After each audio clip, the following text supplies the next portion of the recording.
Ngayong araw na nga pagbobotohan ng mga kongresista sa House of Representatives kung muli bang mapapatalsik sa pwesto si Vice President Sara Duterte. At para sa update live mula sa Batasang Pambansa, may express report si Marian Enriquez. Marian, kamusta ba dyan sa Batasan?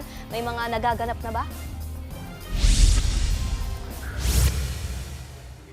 Yes, Nikki, sinalubong ng kilos protesta mula nga sa mga militanteng grupo yung pagsisimula ng makasaysayang araw dito sa Kamara. Ngayong Lunes po kasi pagbobotohan nga ng mga 300 kongresista kung muli bang i-impeach ng Kamara si Vice President Sara Duterte.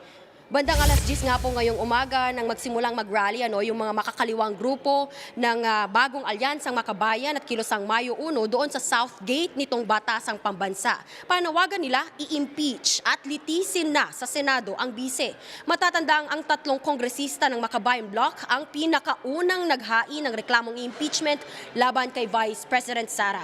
Mamamayang alas 3 nga po ng hapon, magre-resume ang sesyon kung saan sasalang sa plenaryo si Justice Committee Chairperson Jervy Luistro para mag-sponsor ng committee report at rekomendasyon ng House Justice Panel. 4 na articles of impeachment laban kay VP Sara ang nakitang may basehan ng komite. Yan nga yung umano yung unexplained wealth ng bise, maling paggasta ng confidential funds, panunuhol umano sa mga opisyal ng DepEd at ang pagbabanta niya sa buhay ni na Pangulong Bongbong Marcos. Nabigyan na ng kopya at mga ebidensya ang lahat ng kongresista noon pang nakaraang linggo. Bibigyan ng pagkakataon ng mga mambabatas na magtanong o mag-interpolate na sasagutin ni Chairperson Luistro. Pagkatapos ay magbobotohan na kung ia-adopt ang rekomendasyon ng komite na i-impeach si VP Sara. Kung aprubahan po ito ng 1/3 o higit 106 na mambabatas, ita-transmit agad sa Senado ang articles of impeachment.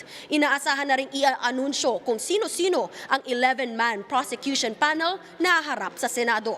Sa ngayon, Nikki, nasa higit 215 hanggang 240 na raw ang mga kongresistang nagpahayag na bobotong i-impeach si VP Sara. Samantala nga, Nikki, bandang 1:30 p.m. mamayang hapon, inaasahan ngang magkakaroon ng misa magdadaos ng misa yung mga nananawagan ngang i-impeach si VP Sara at saka nga po sila magmamarcha papunta mula nga po People's Center papunta rito sa plenaryo.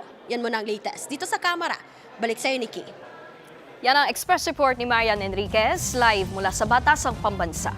Mga kapatid, Nikki de Guzman po. Para sa pasada ng mga rumaratsyadang balita, mag-follow at mag-subscribe na sa social media pages ng News 5.